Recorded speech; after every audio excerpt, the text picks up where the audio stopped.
Allahumma salli ala Muhammad. Allahumma salli alaihi wa sallim. Ya Rabbana ighfir lana warhamna innaka antal ghafurur rahim. Allahumma salli ala Muhammad. Ya Rabbi salli alaihi wa sallim. Allahumma salli ala Muhammad. Allahumma salli alaihi wa sallim. Ya Rabbana ighfir lana warhamna innaka antal ghafurur rahim. Allahumma salli ala Muhammad. Ya Rabbi salli alaihi wa sallim. Allahumma salli ala Muhammad. Allahumma salli alaihi wa sallim.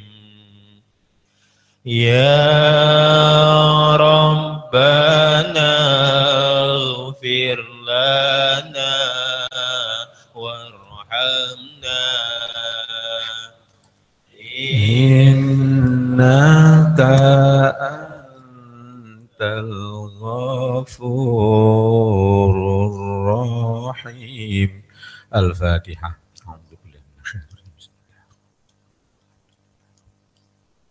Ar-Rahmanir-Rahim.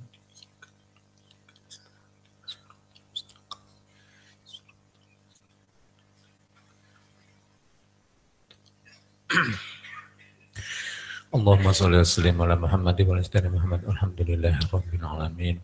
Allahumma ighfir lana warhamna wahdina innaka antal ghafurur rahim. Rabbana la tuzigh qulubana ba'da idh hadaytana wa hab lana min ladunka rahmah innaka antal wahhab. Rabbana atina fid dunya hasanah wa fil akhirati hasanah wa qina adzabannar. Sallallahu ala Muhammad wa ala Muhammad. Alhamdulillah.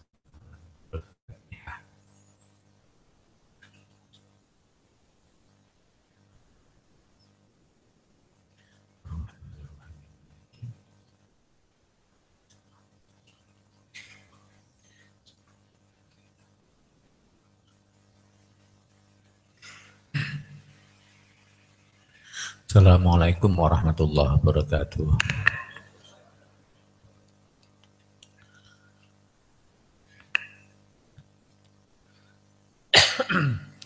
Alhamdulillah la haula wala quwwata illa billah wassalatu wassalamu ala Rasulillah Muhammad ibn Abdillah. Kita ngaji syariat, yaitu hukum-hukumnya Allah. Untuk mengagungkan Allah, Berbeda dengan kita belajar aturan manusia. Kalau aturan manusia hanya untuk diterapkan dan untuk kesejahteraan dunia.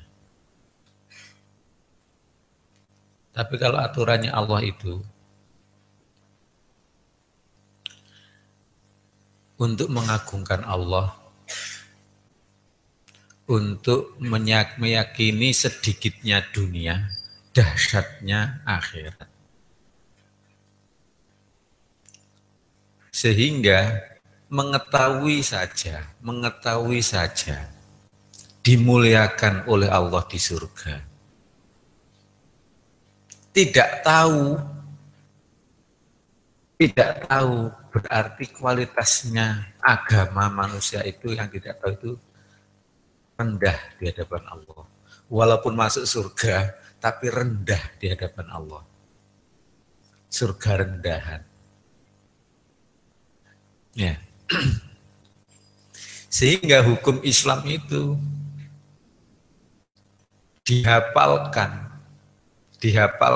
berkali-kali ingat, itu maka semakin tinggi tingkat imannya. Jadi menghafalkan hukum Allah, walaupun sudah tahu, kemudian dihafalkan, itu semakin tinggi tingkatannya. Sebab semakin hafal itu akan semakin mengagungkan Allah dan mengecilkan dunia, memuliakan Allah, membesarkan akhirat. Ini beda dengan hukum biasa. Sehingga misalnya punya mantu yang hukum Allah, itu berarti agamanya bagus. Makanya pilih mantu yang paham dengan hukum Allah. Berarti akhiratnya mulia. Ya. Sebab tidak paham hukum Allah itu bagaikan orang buta. Orang buta. Misalnya ya, ngasuh anak. Kalau orang enggak tahu hukum Allah, mengasuh anak itu, anak dianggap anaknya sendiri. Padahal itu sangat membahayakan. Enggak boleh diaktekan anaknya sendiri, enggak boleh. Harus anaknya orang tuanya. Dan harus dididik pada anaknya itu. Kamu adalah anaknya itu. Kamu saya asuh, gitu aja. Agama Islam itu agama hakikat, agama kenyataan. Ada pelanggaran, kemudian dihajar oleh Allah di dunia itu bagus, jangan sadar ya.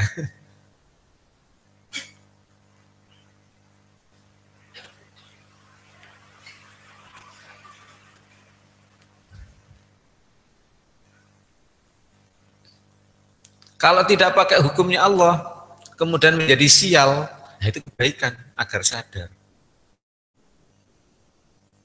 Ada orang ngambil anak, kemudian diakukan anaknya sendiri, maka menjadi sial. Asalnya punya rumah, punya mobil, mobilnya dijual, rumahnya dijual, ganti punya hutang tok yang banyak,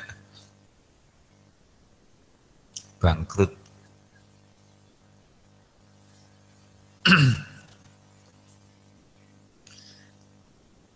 Yang penting upayanya. Ada orang lagi juga ngambil anak, sudah diingatkan, ini nanti jadi anak yang bikin bangkrut loh ini dunia akhirat kalau sampai mengaku anaknya sendiri. Kemudian tanya bidannya, masih dirahasiakan oleh bidannya, karena agar sepenuh hati merawat anaknya. Konsultasi lagi, maka dijawab, ya harus ditanyakan. Kemudian tanya, katanya bidannya, orang yang sudah sudah tidak tahu namanya siapa, alamatnya mana. Namanya nggak tahu. Ya apa nih? Anak diputus dengan orang tua. Seharusnya dia tetap silaturahmi dengan orang tuanya, tapi diputus. Memutuskan silaturahmi itu adalah apa?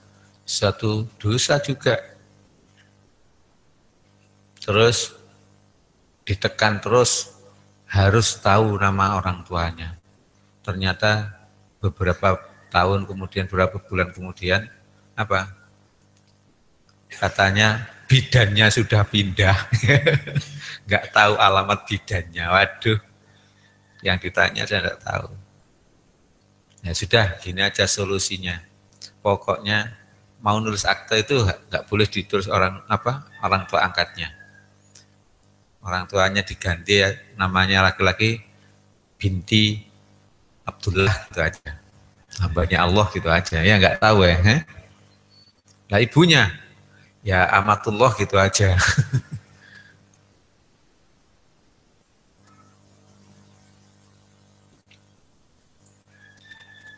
Ini contoh mengerti hukum Islam dengan tidak. Hubungan dengan manusia itu pada umumnya tidak tahu hukumnya Allah, maka jangan menjadi seperti umumnya manusia. Jangan menjadi al-insan biasa. Sebab innal insana lafi khusrin, sungguh manusia biasa itu dalam kerugian. Makanya kita belajar dan kita mengajari anak-anak kita mengajari orang lain, agar orang Indonesia itu ngerti hukum Islam.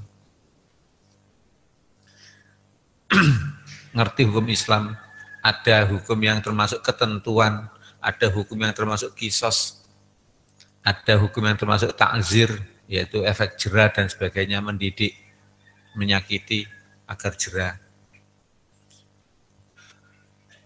Agar mengetahui bahwa hukuman cambuk itu termasuk ketentuan. Banyak orang yang tanya, apa tidak ada solusi selain cambuk? Loh, dijawab apa jawab? Ada solusi selain cambuk, yaitu cambuk ringan. Berarti tidak ada solusi, ya sudah ketentuan itu. Pezina, kalau yang sudah memenuhi syarat yaitu ada saksinya 4 orang atau ngaku 4 kali, ya, itu cambuk 100 kali. Ayat cambuk 100 kali itu sudah qot'iyud dilalah, sudah jelas penunjukannya, bukan ayat tasyabihat, tapi ayat muhkamat, sudah jelas penunjukannya. 100 kali ya 100 kali, cambuk ya cambuk. Nggak bisa minuman keras atau zina sekedar digundul, enak. Tambah ISIS tambahnya. Banyak kiai-kiai yang juga sebenarnya tidak paham dengan hukum Islam.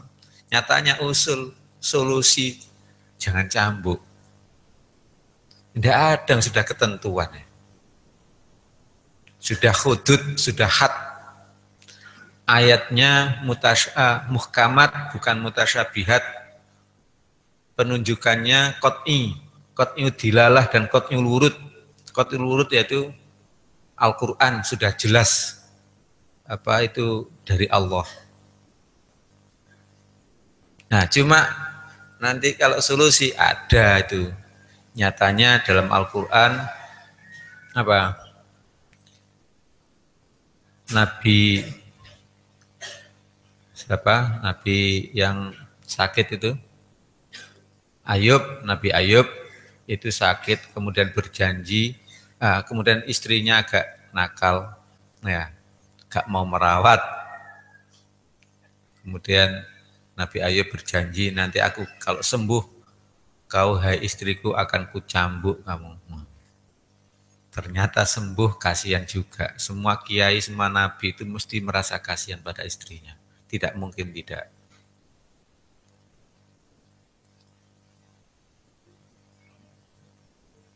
Meskipun sudah rata-rata itu mesti sayang. Ya mesti sayang sih, sayang ukhrawi ya.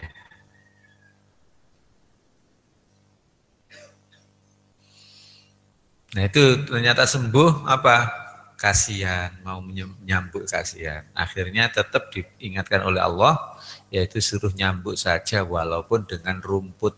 Ya, disambut dengan rumput. Nah, itu ada, yaitu namanya solusi cambukan bagi pezina misalnya. Ya solusinya tidak dicambuk, berarti tidak dicambuk dengan keras, tapi dicambuk dengan ringan. Tapi tetap dicambuk. Itu sudah ketentuan. Makanya paham dulu yang penting. Paham hukum Islam itu aja. Ada hadis juga begitu, Nabi pernah mencambuk pezina laki-laki itu dengan 100 lidi dicambukkan sekali. Tapi analisanya para ulama itu karena dia sudah tobat, benar-benar tobat. Sudah tobat, sudah berjuang, berbuat kebaikan. Kemudian kalau dicambuk itu kematian, ya sakit-sakitan. Kalau dicambuk itu mati, maka hukum Islam tidak apa? Hukum Islam tidak kejam, ya, tapi hukum Islam itu pas. Gitu.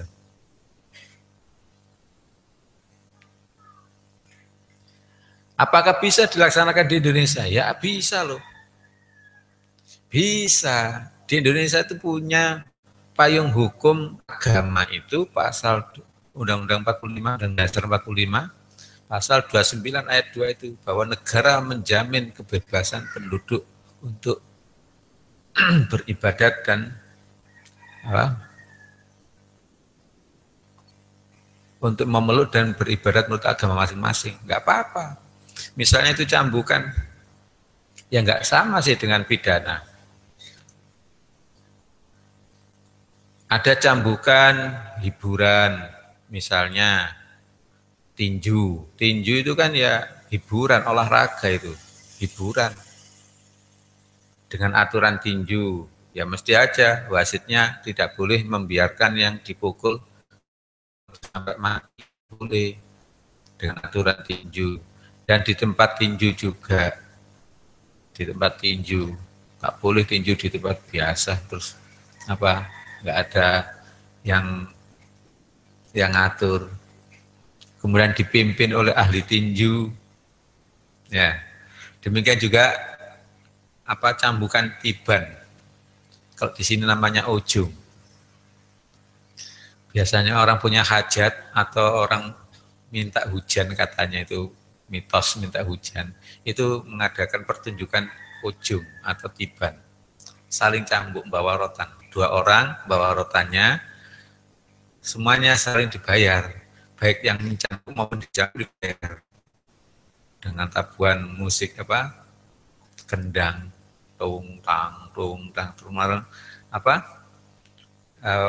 apa si A nyambuk si B dulu. Nah, kalau kena ya punggungnya melentas pelentus gitu. Kalau tidak kena ya tetap dapat bayaran, tapi untung tidak kena.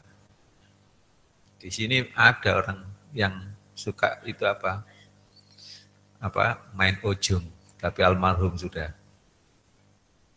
Nah, itu cambukan olahraga atau cambukan hiburan. Tidak sama dengan pidana. Pidana itu ada pasal pengeroyokan, ada pasal penganiayaan. Itu maksudnya apa? Orang baik-baik ya nggak boleh dianiaya sih. Orang baik-baik nggak boleh dianiaya. Kalau dianiaya ya polisi akan turun tangan. Akan turun tangan. Biar tidak terjadi penganiayaan. Ya betul itu, ajaran Islam juga. Bukan tidak ada ajaran Islam, bukan ajaran Islam itu. Bahkan lebih keras. Islam itu kisos untuk itu. Nah, demikian juga cambukan keagamaan ini. Cambukan keagamaan ini adalah orang yang kepingin tobat. dapat ampunan Allah, surga di akhirat, kemudian minta dicambuk, atau apa yang menyaksikan ada 4 orang, tapi zaman Nabi itu tidak ada kesaksian orang itu, sebab menyaksikan itu tidak boleh CCTV, harus orang betul. Kalau CCTV itu nggak ada laki-laki, nggak ada perempuannya, harus orang betul, manusia betul, laki-laki 4 orang, kalau perempuan 8 orang, dan itu menyaksikan pada waktu benar-benar zina,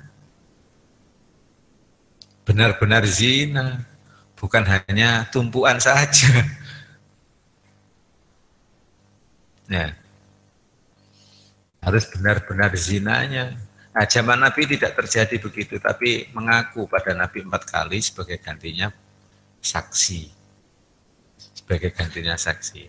Demikian juga sekarang bisa dilakukan itu. Kalau ada orang ngaku, terus kepingin dicambuk, sebab cambukan itu, zina itu termasuk sama dengan dosa besar, termasuk dosa besar.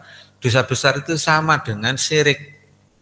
Kalau tidak ditobati di dunia sampai mati, tidak ditobati di dunia sampai mati, maka tidak diampuni oleh Allah.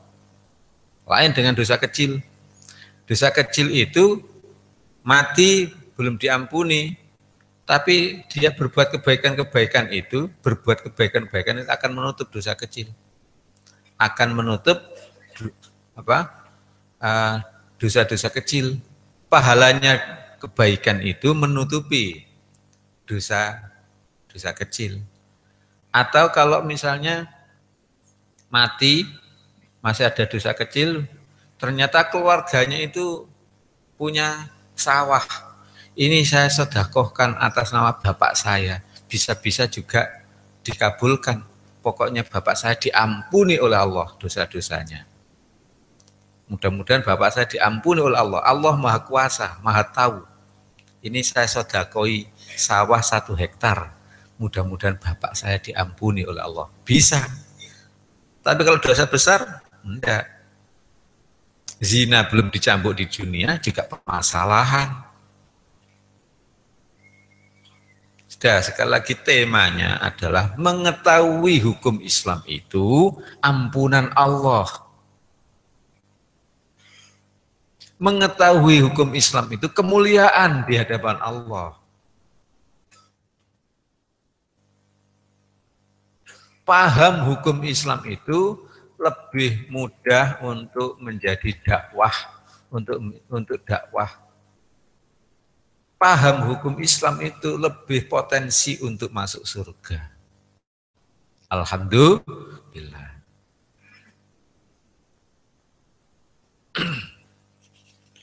Ini Quran ini apa? Hah? Masih 6C. Masalah apa? Apa? Talak atau rujuk, ya.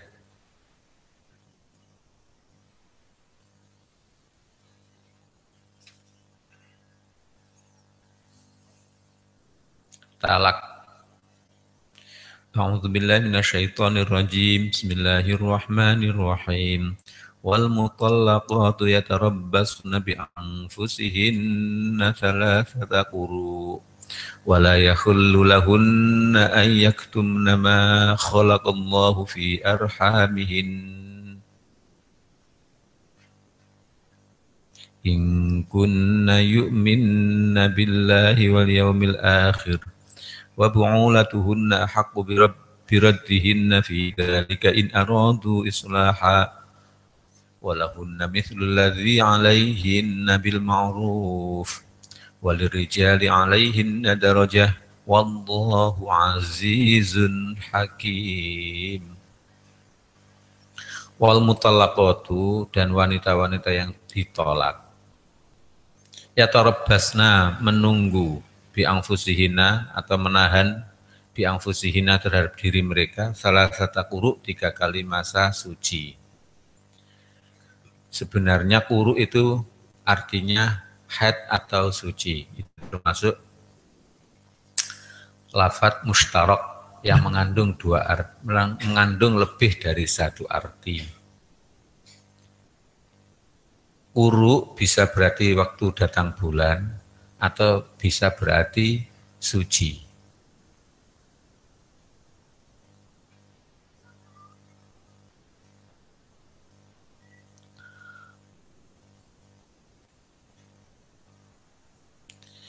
Wanita yang ditalak itu harus menahan diri, yaitu menahan diri atau kita biasanya disebut apa? Iddah, ya kan? Iddah itu walaupun arti sebenarnya adalah hitungan, ya, hitungan. Maka pada waktu iddah ini ya menahan diri, namanya nikah separuh. Kalau sudah ada nikah separuh, ada talak separuh. Nikah separuh itu nikah omongan saja, akad saja. Wahai si Anu, saya nikahkan kamu dengan putri saya dengan mahar sekian dibayar kontan. Saya terima nikahnya, dijawabnya begitu. Berarti itu sudah nikah suami istri tapi separuh. Hanya omongan, ucapan. Kemudian nikah perbuatan adalah kumpulnya itu. Kalau sudah kumpul maka 100%.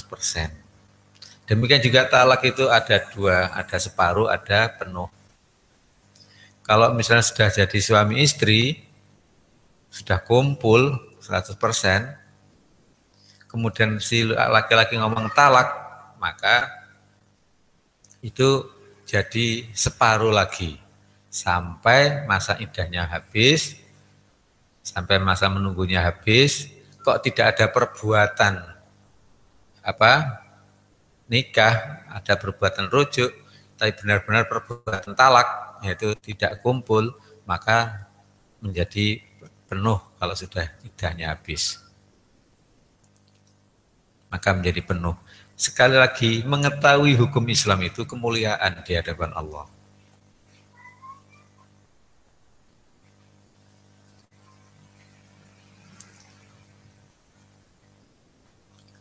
Banyak orang yang nggak ngerti setelah ditalak oleh suaminya kemudian pulang, ya ada yang malah keluar negeri kerja, loh belum kamu masih jadi istrinya separuh, ya belum. Aku sudah ditalak oleh suamiku, aku ya pulang ke rumah orang tuaku. Nah salah itu. Disitulah orang yang nggak ngerti itu. Kalau dia paham, maka dia merasa digoblok-goblokan oleh Allah, ya kan? Kadang-kadang orang tuanya juga nggak ngerti. Loh, anaknya itu loh, jadi suaminya menantunya. Tapi anaknya pulang ke rumahnya kok dibiarkan. Katanya apa? Sudah ditalak. Masih jadi suami istri separuh, ya. Nah, disinilah banyak orang tua juga tidak tahu. Bagaimana minta dimuliakan oleh Allah. Dia tidak mau memuliakan Allah. Dia tidak tahu caranya memuliakan Allah. Ya kan? Dia tidak memuliakan Allah pada Allah. Kenapa tidak memuliakan Allah? Karena tidak tahu ilmunya. Ya sudah. Kenapa tidak tahu ilmunya? Karena tidak mau belajar. Makanya belajar begini kemuliaan dari Allah. Jangankan mengetahui, belajarnya saja kemuliaan.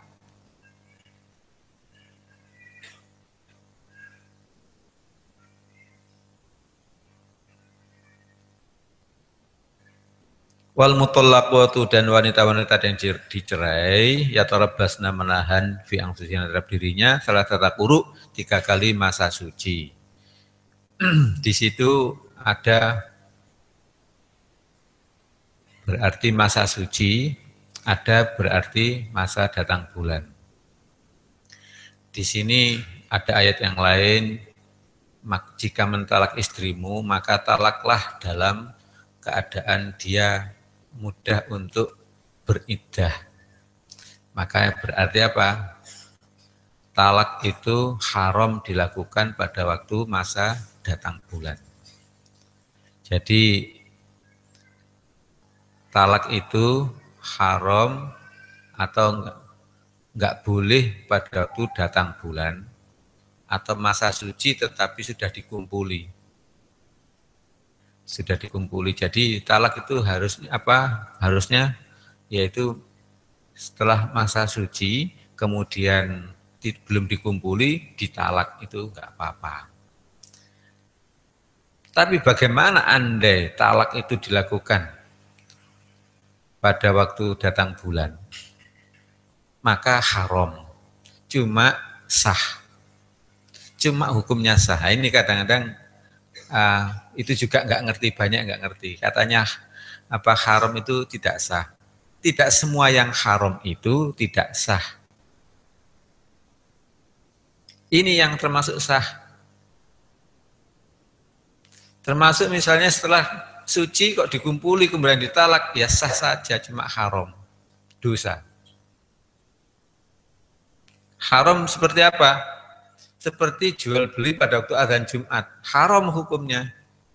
Idza nudiya lis-sholati min yaumil jum'ati fas'au ila dzikrillahi wa dzarul bai' dan tinggalkanlah jual beli pada waktu azan Jumat. Kok tetap jual beli saja? Maka jual belinya sah.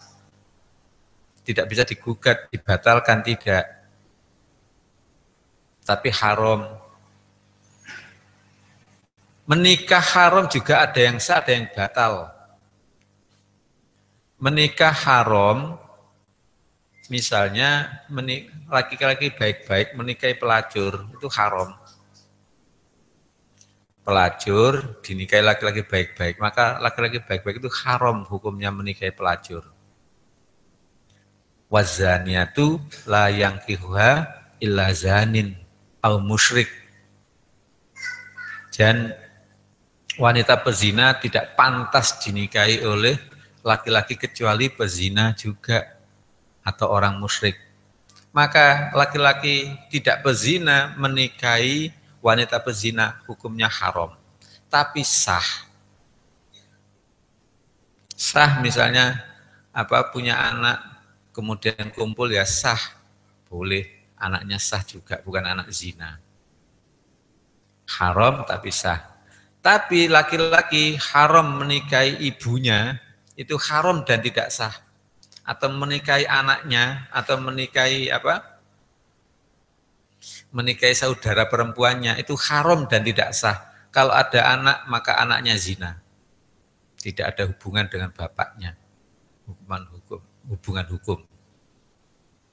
Ini, mengerti haram, mengerti sah tidak, itu loh sekali lagi, kemuliaan di hadapan Allah.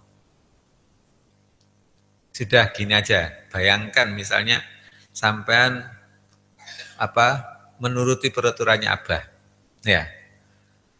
Ya, menuruti peraturan Abah. Kan seneng tuh Abah, ya.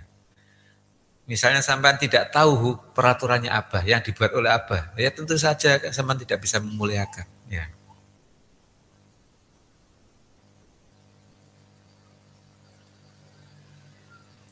Jadi salah satu kuruk 3 kali masa suci.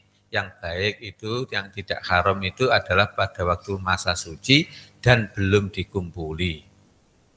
Sehingga nanti idahnya habis pas masa suci juga. 3 kali masa suci. Ya. Kemudian misalnya pas masa suci habis, kemudian dia mau nikah dengan orang lain, ya sudah. Wala yakhillu lahunna ayyaktumna ma khalaqallahu fi arhamihinna, dan tidak halal bagi mereka untuk menyembunyikan apa yang Allah ciptakan dalam rahimnya. Ini juga berarti mentalak istri pada waktu hamil juga haram. Tapi sah. Tapi haram. Buat apa gunanya sah tapi haram? Walaupun sah tapi apa gunanya kalau haram, ya kan? Haram dosa. Haram itu dosa. Dosa itu neraka. Demikian juga istri pada waktu ditanya, nggak boleh ngomong tidak hamil. Kalau dia hamil, ngomonglah hamil. Kalau dia hamil, ngomonglah hamil. Misalnya ada seorang istri biar cepat ditalak, ya, kemudian nggak ngaku kalau hamil, ya itu berarti dosa juga. Makanya tidak halal bagi wanita-wanita menyembunyikan apa yang Allah ciptakan dalam rahimnya, yaitu hamil. Kebelet pingin nang dicerai, kemudian ngomong tidak hamil. Ya,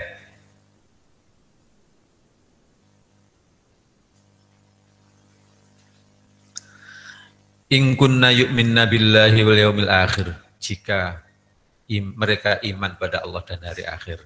Sekali lagi hukum itu tidak bisa dipisahkan dengan akidah. Makanya belajar hukum jangan dipisahkan dengan akidah. Sementara kurikulum di Indonesia ini atau di bumi manapun rata-rata syariah dipisahkan dengan akidah.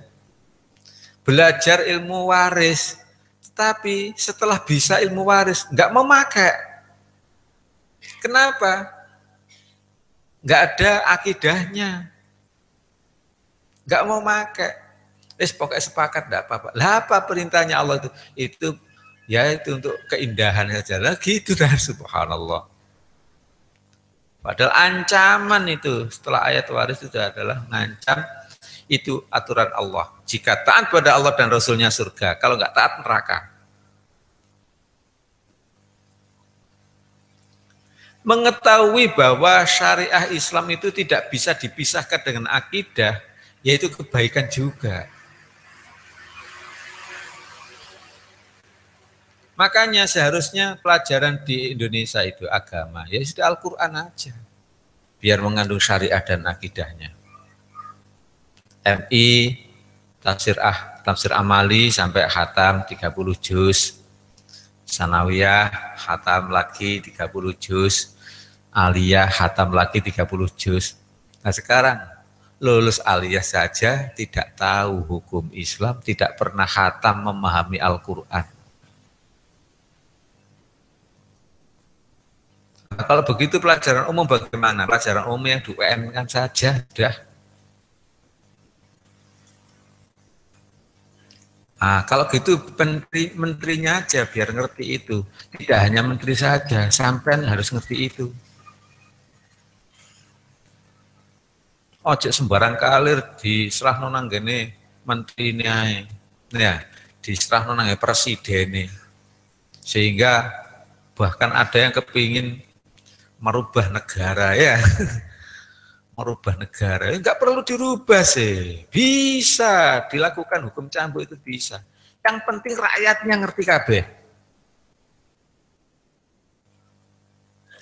Yang penting rakyatnya mengerti. Kalau rakyatnya mengerti, pasti diberi oleh Allah presiden yang ngerti juga.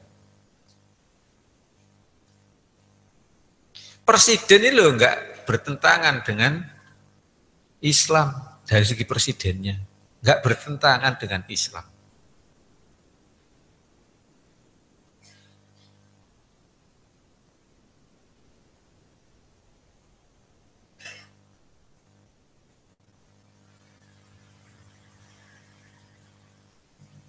Berjuang syariah kok tidak melalui pendidikan.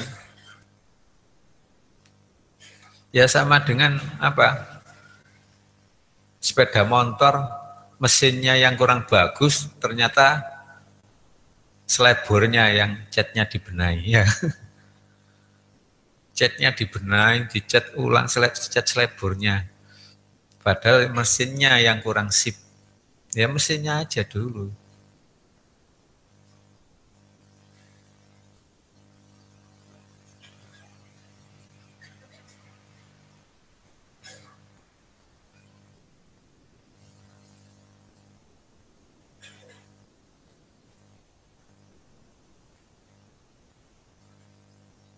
Ini wala yaktumna in kunna yu'minna billahi wal yaumil akhir. Jika mereka benar-benar iman pada Allah dan hari akhir.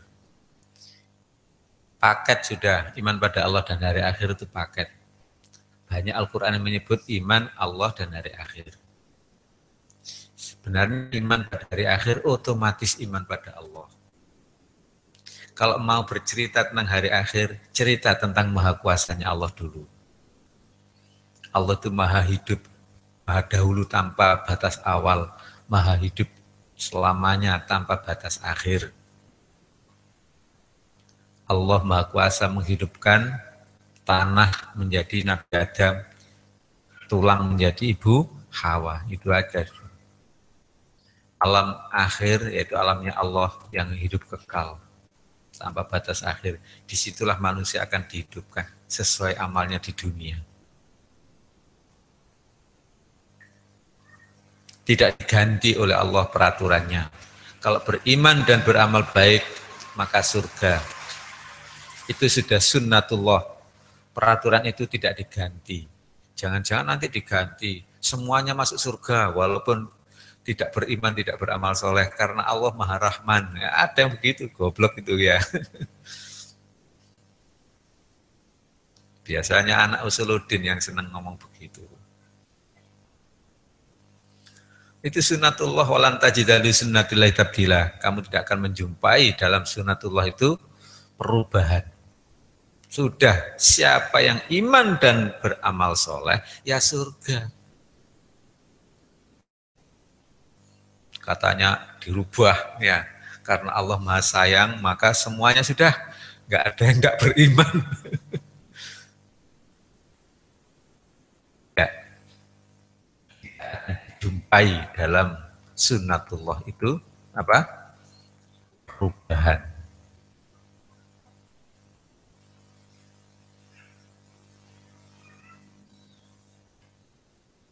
Makanya sebenarnya belajar hukum Islam itu ya sejak kecil seharusnya.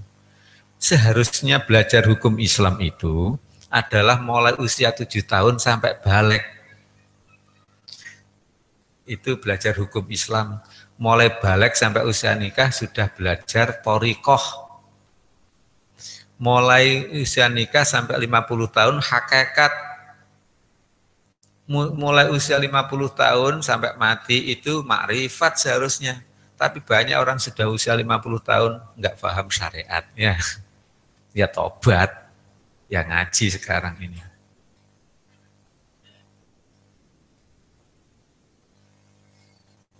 Nah, nggak bisa ngajar ya, dipondokkan. Ya, pondok.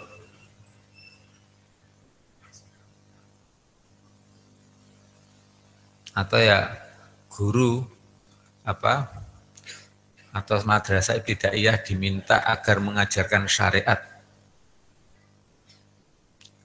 Qur'ani, fikih Qur'ani.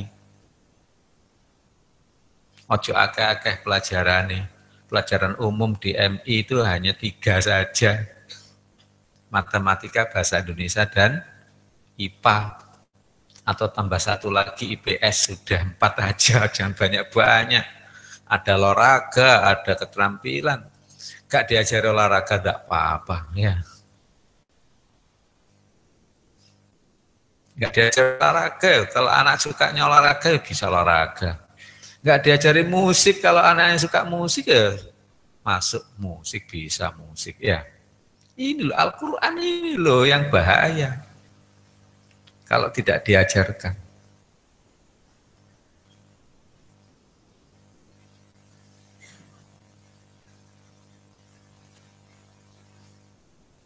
Ada sekolah yang hanya mengajarkan itu, akreditasinya juga A, paling baik.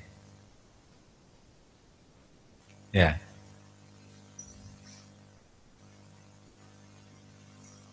Minimal usul. Jangan banyak-banyak pelajaran umum itu. Jangan banyak-banyak. Paling banter IPS gitu aja sudah. Jadi 4. Sebenarnya nggak usah IPS juga tidak apa-apa. Ya. Dulu waktu MI saya dulu diajari itu juga. Pinter-pinter. Siapa Menteri Pendidikan dan Kebudayaan? Katanya itu enggak guna. Sekarang saja tidak berguna ya. Sekarang saja tidak berguna, apalagi nanti di akhirat. Nah, inilah perjuangannya kita. Ini perjuangan kita. Kalau terpaksa masih ada, ya berarti tambahlah pelajaran Al-Quran. Ayo berjuang bersama Abah, dukung Abah, doakan Abah.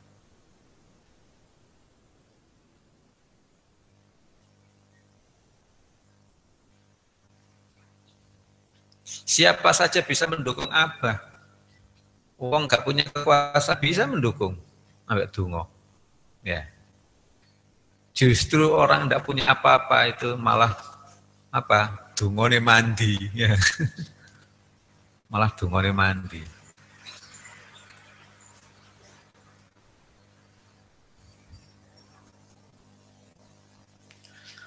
Wa bu'ulatuhunna ahqqu biraddihinna fi dzalika in aradu islaha. Dan suami-suami mereka lebih berhak untuk merujuk,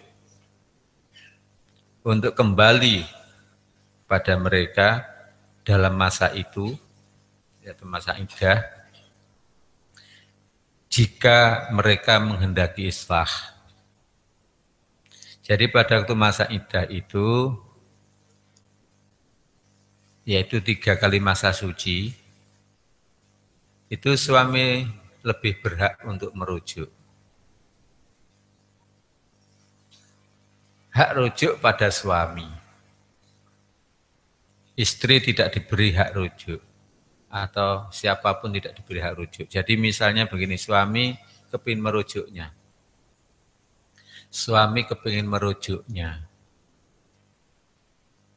Maka bisa dilakukan dengan omongan, bisa dilakukan dengan perbuatan.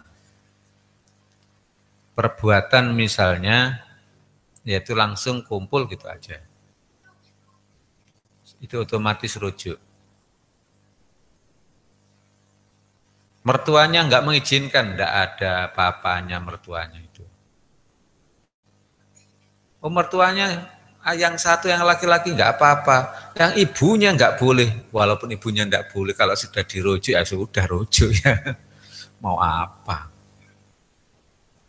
Ini loh, perlunya mengerti hukum Islam baik ibunya, bapaknya ya.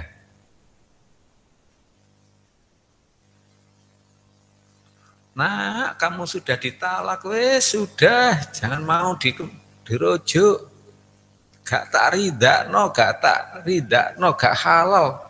Ya, gak sarelakan kamu dirujuk.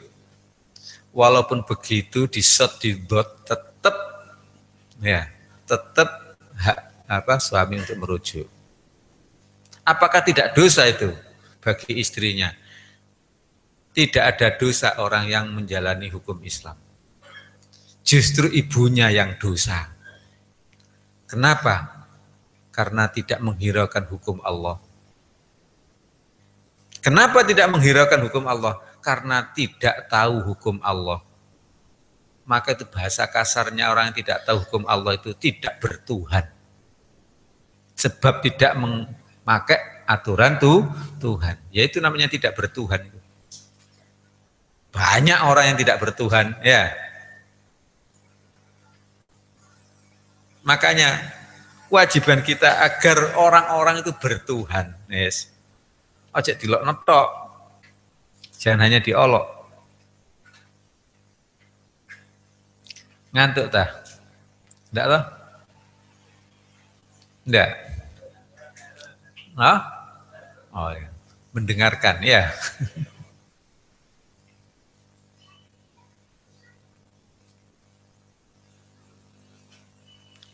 Ngaji seperti ini walaupun ngantuk lu masih masuk. Ya. Ngantuk apalagi gak ngantuk ya.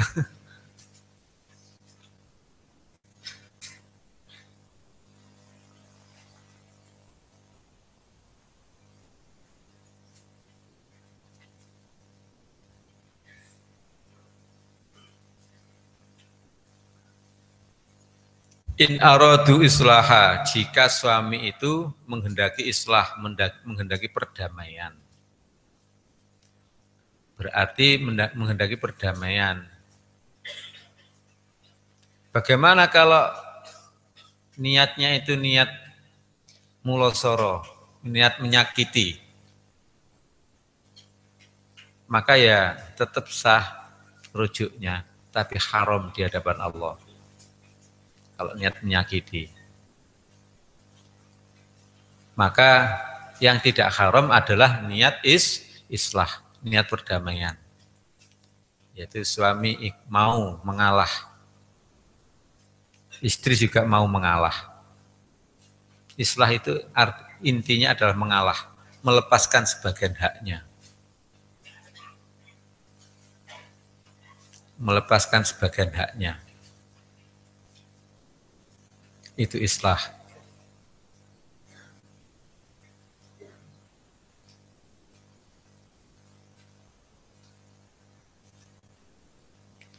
Walahunna mithlul ladzi 'alaihinna bil ma'ruf.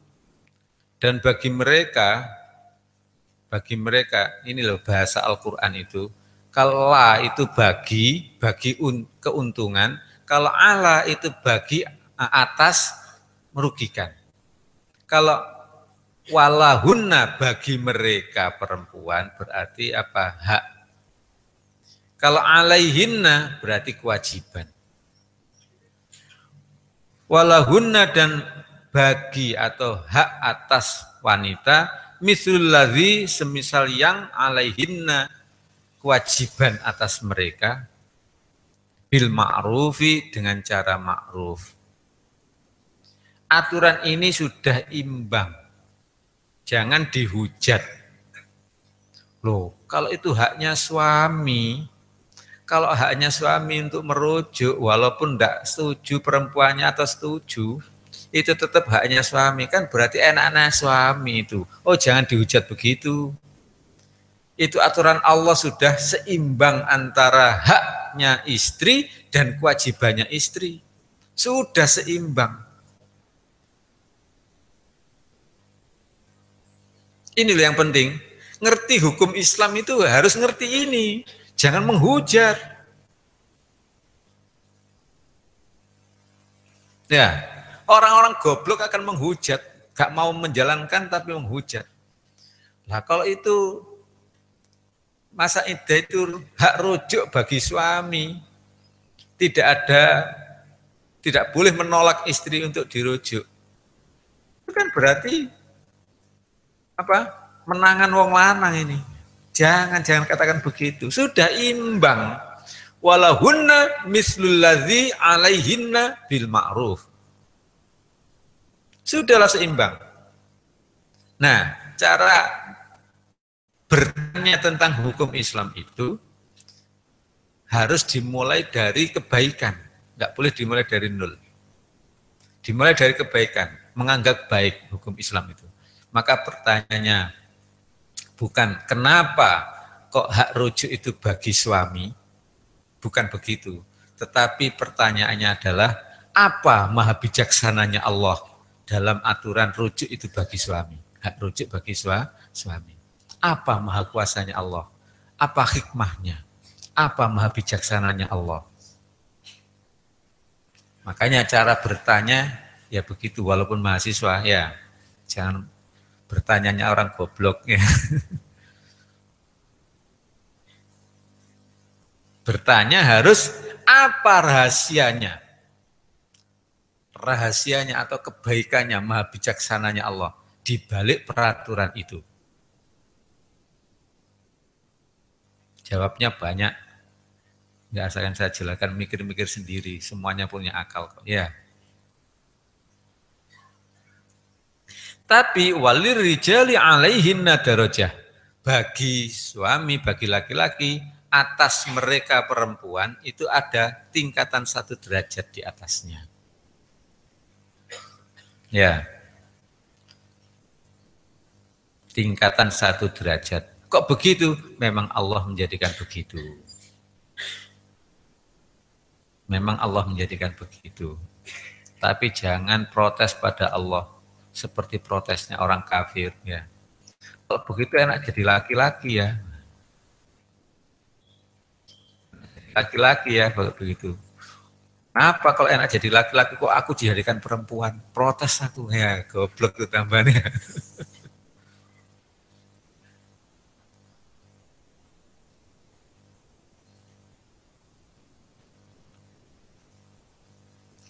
Kalau jadi laki-laki maka wajib memberi nafkah, wajib berjuang,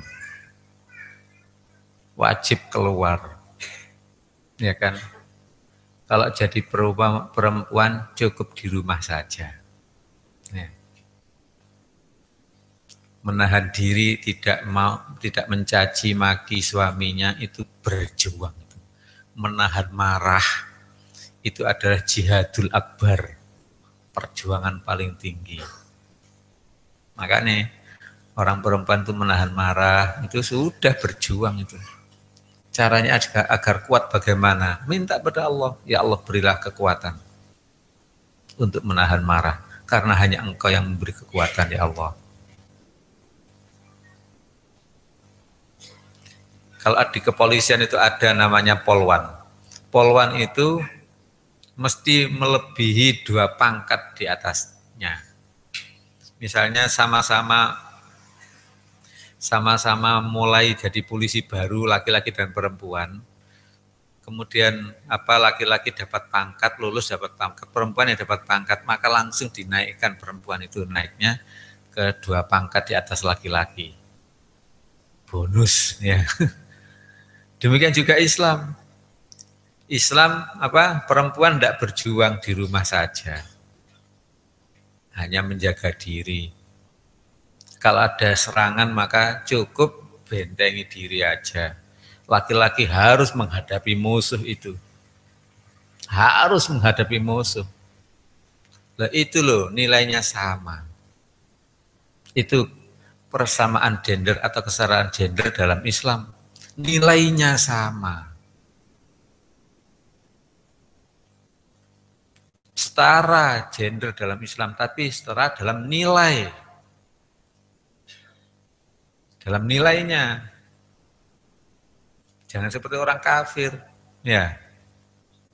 Seperti orang kafir itu. Kita harus gender. Tapi gak ngerti apa sih kesetaraan gender itu. Wong lanang becak, ya kan? Wong lanang becak. Orang laki-laki becak. Cari orang perempuan di rumah, ya di rumah, menahan diri di rumah. Itu loh sama nilainya. Padahal becak kepanasan ya kan, kehujanan ya. Orang perempuan menahan marah itu loh sudah sama berjuangnya.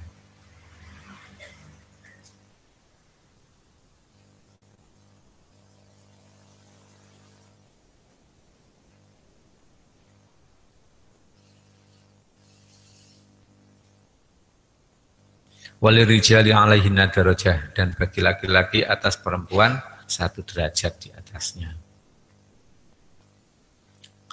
Wallahu azizun hakim, dan Allah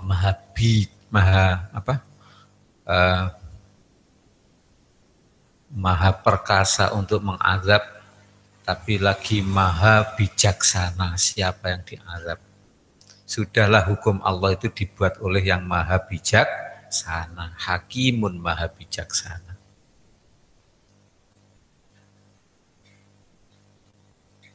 At-talaqu marratan. Tolak itu 2 kali. Fa imsakum bi ma'rufin aw tasrihum bi ihsan, maka ditahan yaitu tidak jadi ditalak, tidak jadi dilepas, ditahan dengan cara yang ma'ruf, pangerten, mengerti, memahami, memaklumi. Bojoku muring-muringan aja, ya ini perlu dimaklumi, ini awake pegel kabeh, gitu loh, ma'ruf itu. Semakin laki-laki memahami istrinya, itu semakin laki-laki bagus. Ya, semakin laki-laki bagus.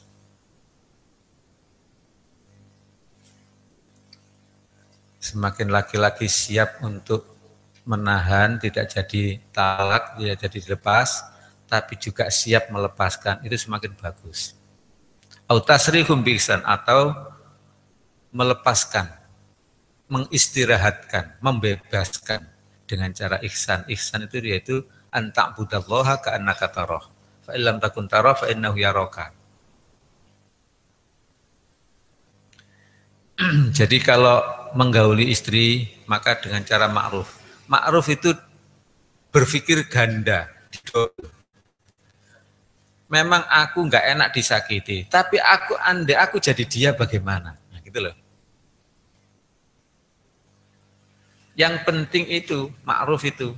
Andai akan aku jadi dia itu bagaimana sih? Dia itu suka saya cerai atau suka saya tahan? Kalau dia itu lebih suka saya cerai karena tidak kuat dengan kekuranganku, ya, kekuranganku, dia suka lebih suka dilepas, ya saya lepas saja. Itulah yang baik laki-laki itu. Misalnya saya lumpuh dan istriku itu tidak kuat dengan keadaan aku lumpuh. Istriku kepingin nikah dengan orang lain. Kemudian laki-laki itu melepaskan dengan cara ihsan. Itu namanya ihsan, ya kan? Maka yang baik.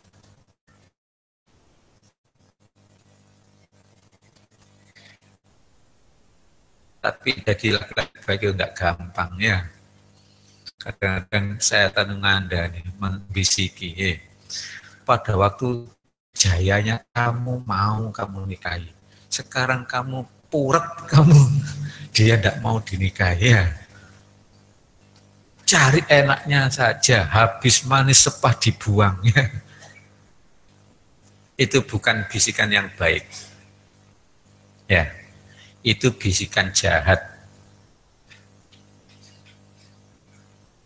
Makanya mengerti hukum Islam itu mudah-mudahan jadi benar-benar jadi orang baik. Tidak bisa menjadi orang baik kalau tidak mengerti.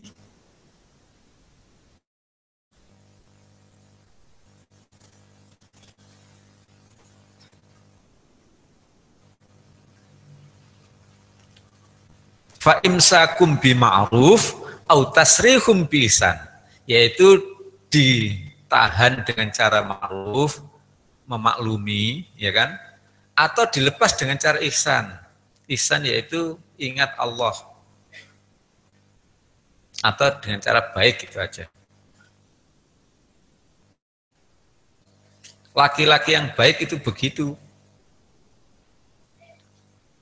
Kalau tidak tahu ilmunya, pasti ngomong begini, aku cinta kamu, walaupun tetap kamu harus jadi istriku. Tak bunuh kamu kalau tidak mau jadi istriku. Ya itu. Itu bukan laki-laki yang baik itu.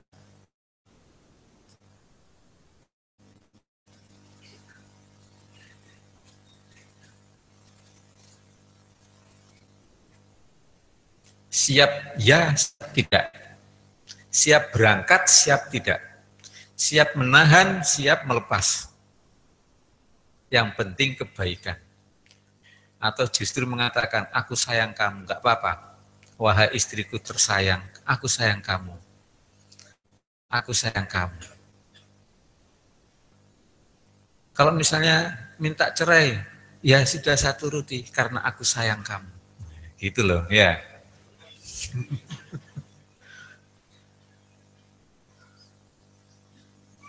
Tapi luar dalam, ya.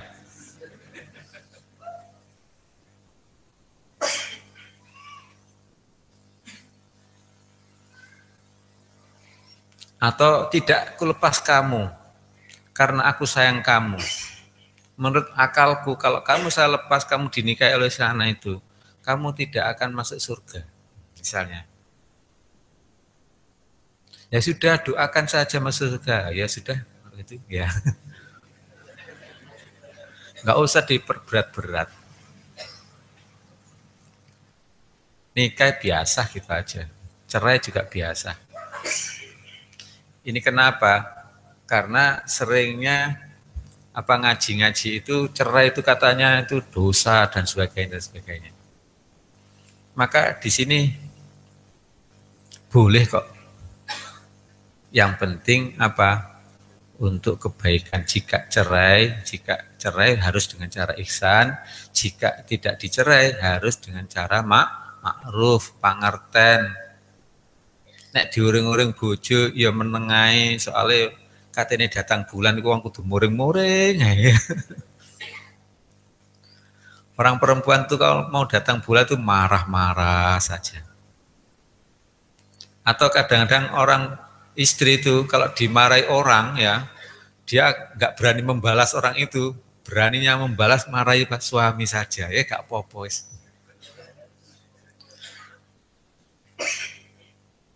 Misalnya dia jualan ya, kemudian dimarahi oleh pembelinya, sampainya gimana?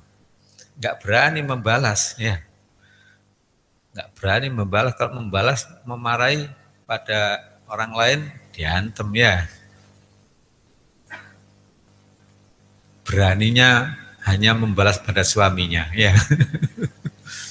Rata-rata perempuan begitu. Suami yang seharusnya dimuliakan, disanjung-sanjung, tambah dipakai balasan doa ya. Nah? Ya sudah, dengan cara ma'ruf. Wala yakhillu lahunna an ta'khudhu mimma ataitumuhunna syai'an. Dan tidak halal bagi kalian laki-laki untuk mengambil dari sebagian apa yang telah kamu berikan pada mereka perempuan sesuatu pun. Enggak boleh diundat-undat.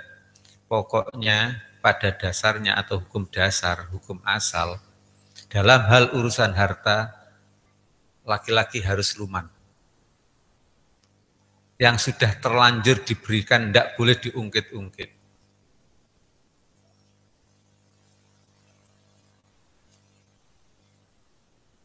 Ya, sudah diberikan kok, diungkit-ungkit. Karena kamu minta cerai, berarti dulu itu yang kamu saya sumbang, bapakmu mati saya sumbang sekian, itu berarti kembalikan ya.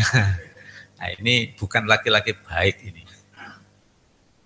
Sudah terlanjur diberikan, jangan diungkit-ungkit. Memang pada dasarnya urusan harta itu laki-laki memberi, perempuan menerima.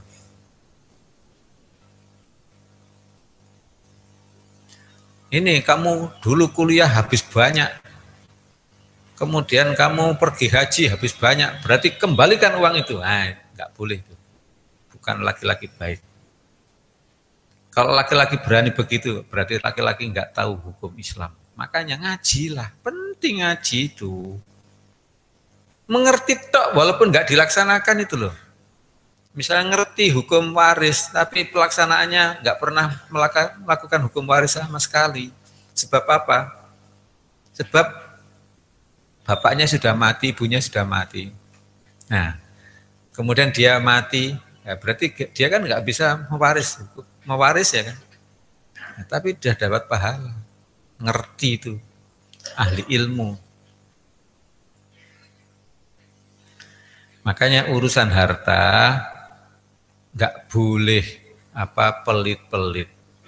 Sebab apa? Sebab harta itu milik Allah, yang sudah diberikan pada istri itu adalah rezekinya istri, bukan miliknya suami.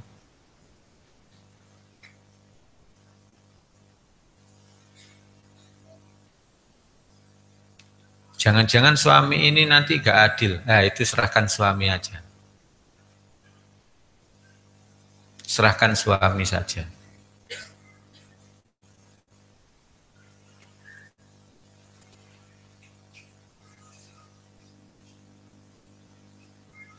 Kalau enggak kuat menyerahkan suami, ya sudah enggak apa-apa.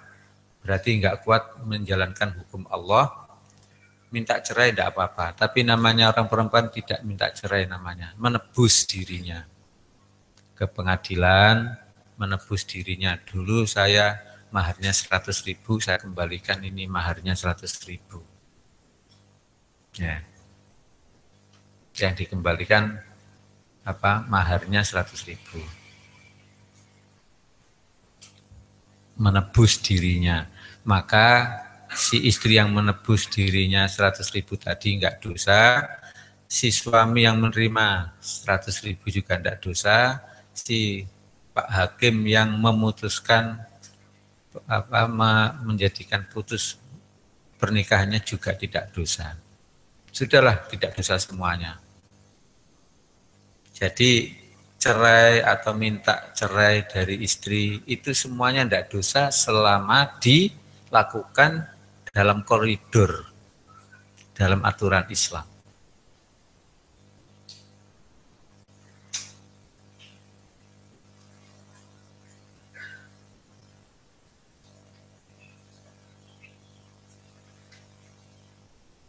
Cuma biasanya orang pisah itu mesti dalam keadaan emosi, ya kan? Ya itu yang emosinya itu harus dihilangkan.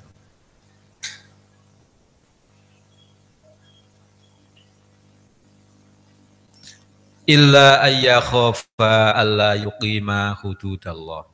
Kecuali apabila keduanya takut bahwa tidak bisa menjalankan hukum-hukum Allah, ketentuan Allah.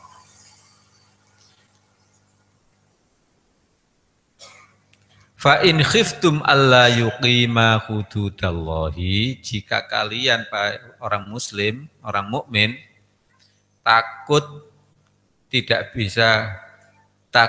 bahwa keduanya tidak bisa menjalankan hukum-hukum Allah. Ya.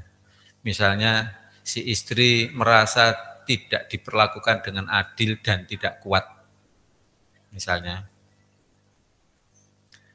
sehingga tidak bisa menjalankan hukum Allah namanya.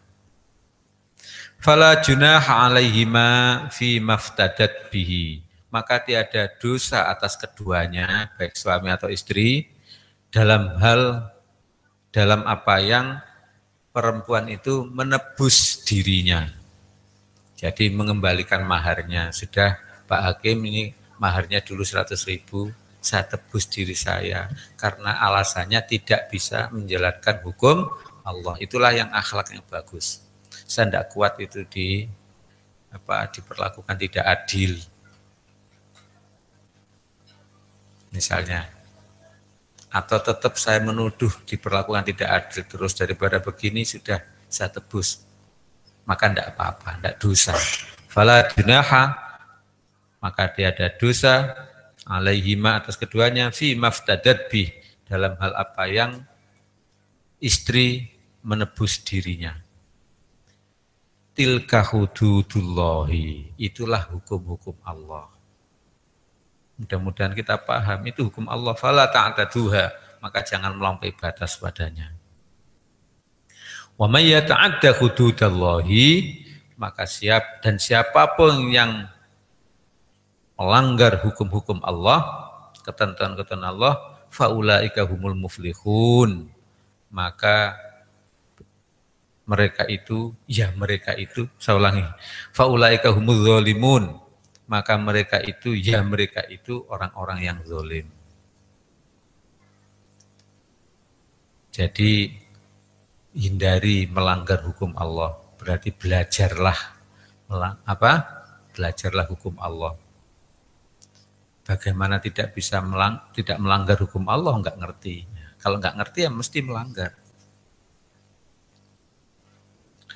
Mudah bermanfaat.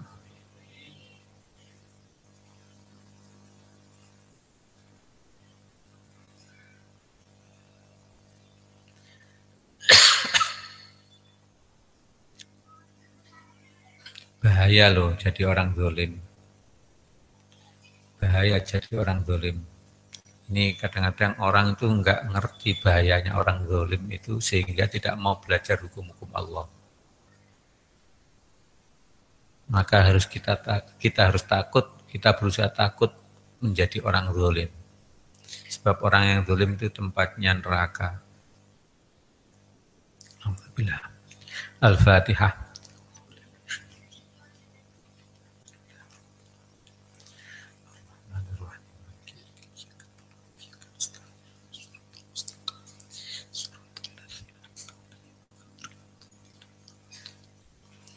Allahumma salli wa sallim ala Muhammad wa ala sayyidina Muhammad alhamdulillahi rabbil alamin. Allahumma ighfir lana warhamna wahdina innaka antal ghafurur rahim. Rabbana la tuzigh qulubana ba'da idh hadaytana wa hab lana min ladunka rahmah innaka antal wahhab. Rabbana atina fid dunya hasanah wa fil akhirati hasanah wa qina adzabannar. Sallallahu ala Muhammad wa ala sayyidina Muhammad alhamdulillahi rabbil alamin. Al-Fatihah.